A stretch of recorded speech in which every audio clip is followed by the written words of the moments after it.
Assalamualaikum warahmatullahi wabarakatuh dan salam sejahtera guys. Bertemu lagi kita di Tengkuruk Channel. Alhamdulillah guys, dapat lagi kita bersama-sama untuk membuat video reaction. Jadi pada kali ini guys, saya akan react satu video ini rentetan daripada saya buat reaction berkaitan dengan 5 pemuda Palestin mimpi aneh. Jadi dalam mimpi itu dia menceritakan tentang akhir zaman nanti akan bangkit ya, panji hitam, dan disebutkan di sana adalah negara Indonesia guys. Jadi kali ini berkaitan dengan hadis tentang merah putih guys. Jadi saya pun sebelum ini memang kita pernah dengar hadis tentang merah putih ini, tapi tidaklah di videokan. Jadi bagi mengetahui apakah hadis nih guys, saya pun mau tahu juga hadis tentang merah putih nih. Jom kita saksikan video ini.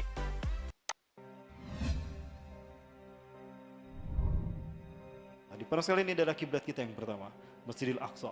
Rasulullah salat menghadap ke kiblat pertama kali ke Masjidil Aqsa selama 16 sampai 17 bulan. Ya. Mereka ingin segera menanamkan pengaruh mereka ke dunia dan ingin segera mendirikan istana bagi Dajjal yang mereka tunggu-tunggu. Tapi bagaimana bisa status Yerusalem belum jelas menjadi milik mereka? Maka mereka gunakan mulut Donald Trump untuk melakukan hal semacam itu. Ya, maka Donald Trump pun mengucapkan Israel ibu kotanya ada di Yerusalem. Today I recognize that Jerusalem is the capital of Israel. Maka ketika itu terjadi, mulailah mereka berupaya untuk menghancurkan kiblat kita yang pertama, dan ini digantikan dengan sinagoga Yahudi. Ini rencana mereka. Mereka akan menghancurkan Masjidil Aqsa dan mereka akan gantikan dengan sinagoga Yahudi. Inilah gambaran yang mereka yakini tentang istana Nabi Sulaiman yang dulu dimiliki Nabi Sulaiman. Mereka bangun sekarang untuk Tuhan yang mereka tunggu-tunggu. Siapa? Dajjal. Nyaris sempurna. Apakah ini akan terjadi? Tidak, insya Allah. Demi Allah ini tidak akan terjadi. Kenapa?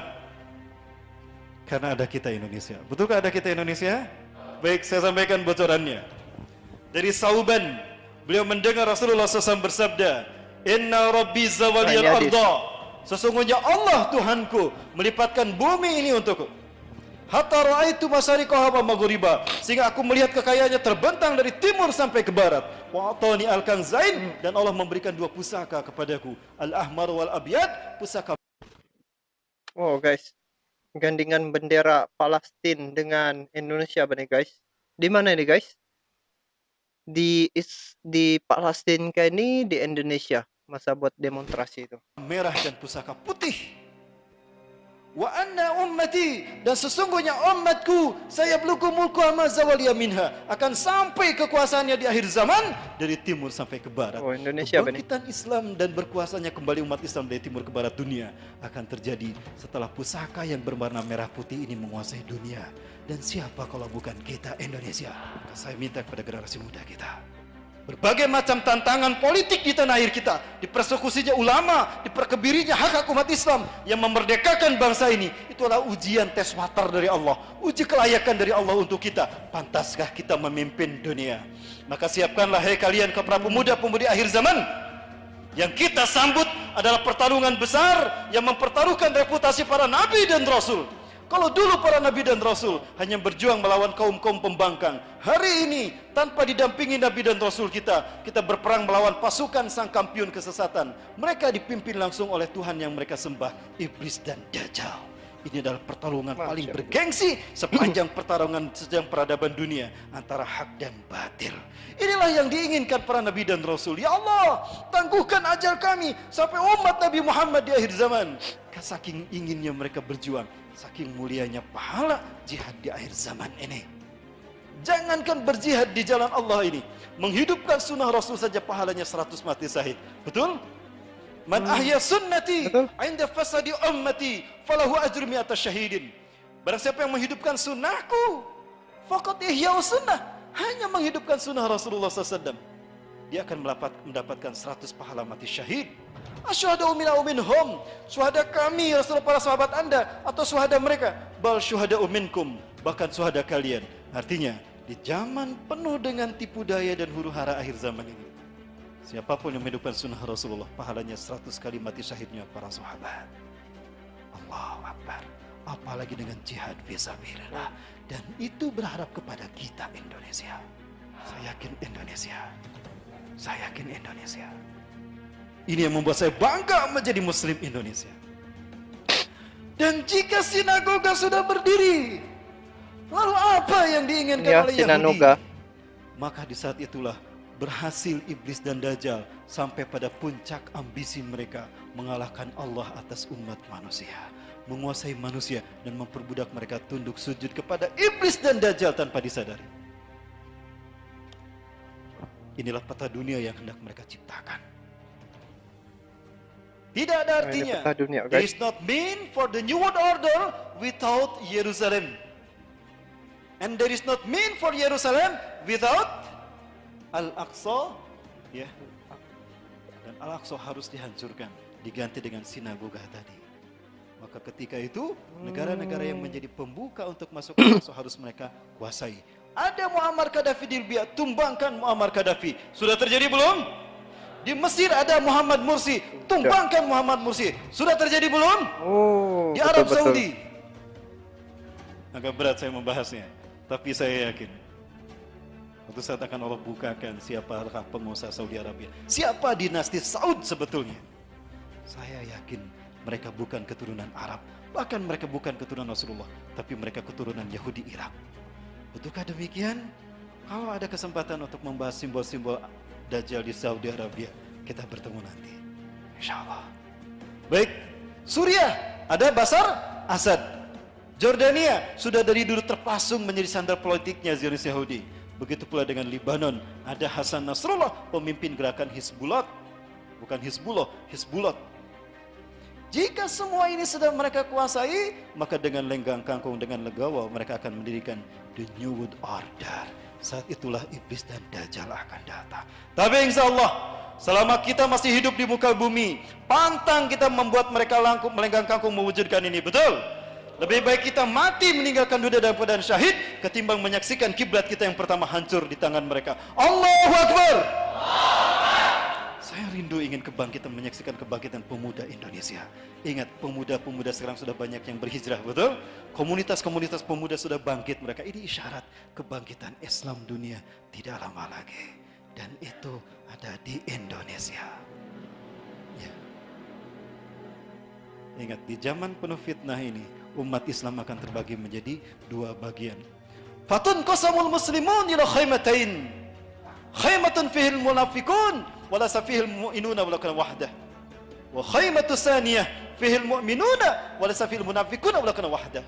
Di zaman penuh dengan fitnah dajjal ini, umat Islam akan terbagi dua. Kemah kemunafikan yang tidak ada orang beriman satupun di dalamnya, dan penah orang-orang beriman yang tidak ada orang munafik di dalamnya. Hari ini sudah mulai Allah perlihatkan bagaimana Allah menyaring orang-orang yang benar-benar beriman dengan orang-orang munafik. Betul? Sudah terlihat kan? Inilah dahsyatnya fitnah akhir zaman. Makanya Rasulullah memberikan nasihat kepada kita sebagai solusi untuk menghadapinya. Apa itu? Badiru bil a'mali sholihat. Bersegeralah kalian melakukan amal soleh. Manfaatkan waktu sebaik mungkin. Segeralah kalian bertobat pada Allah sebelum matahari terbit dari barat. Kenapa? Fasatakunul fitan, karena akan muncul huru-hara dan petaka menimpa kalian di muka bumi.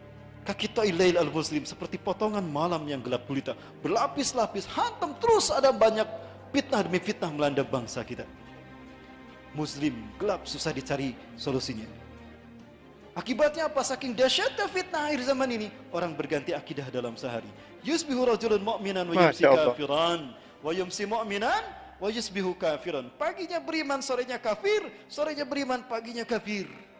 Ya bi'udinahu Ini yang kita bi'abdin takutnya, dunia, guys. menjual agamanya demi harta dunia, demi pangkat, demi jabatan, demi harta dunia. Jangankan sekelas kita, sekelas ulama pun terkena. Banyak ulama-ulama yang sekarang bermunculan menjadi sandera politik, sehingga mereka mengatakan semu Islamnya jadi abu-abu Islam mereka. Terpengaruh oleh Abu Janda. Sudah terjadi belum? Oh, berarti giliran kita para pemuda yang berhijrah. Ingat, yang Allah lihat adalah mereka yang hati bersih, bukan yang berilmu tinggi. Ilmu tidak ada artinya kalau tidak diwujudkan, betul? Walaupun kita sedikit ilmunya, tapi ketika kita mengamalkan di waktu yang tepat, pahalanya besar, ikhwah fillah.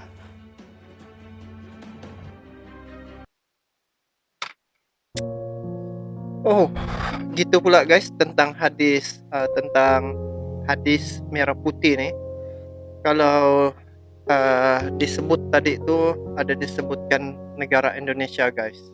Jadi apapun persediaan tuh kena adalah di mana disuruh untuk mengamalkan sunnah. Kalau sekarang nih guys, macam mana kita mengamalkan sunnah, sebahagian tempat tidak dapat ibadah kan.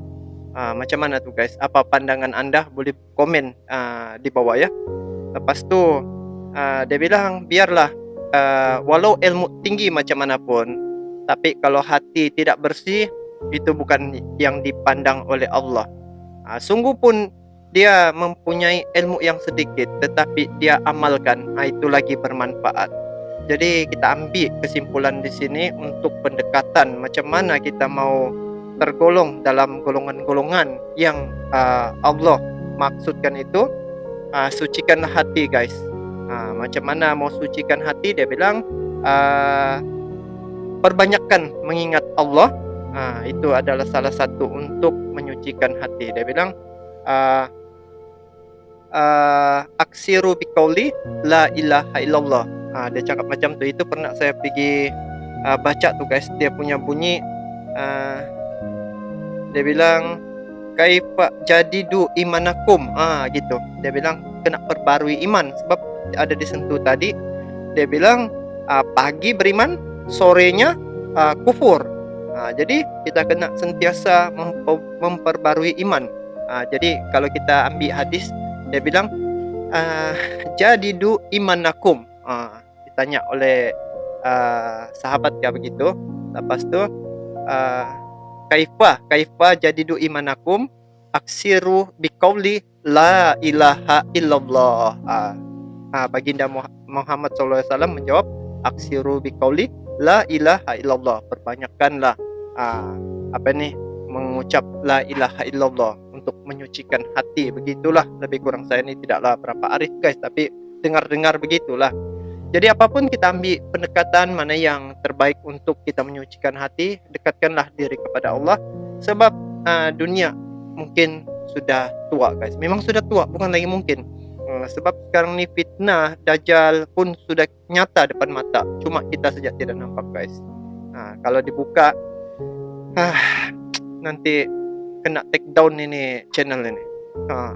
Jadi apapun, inilah tentang hadis merah putih ini.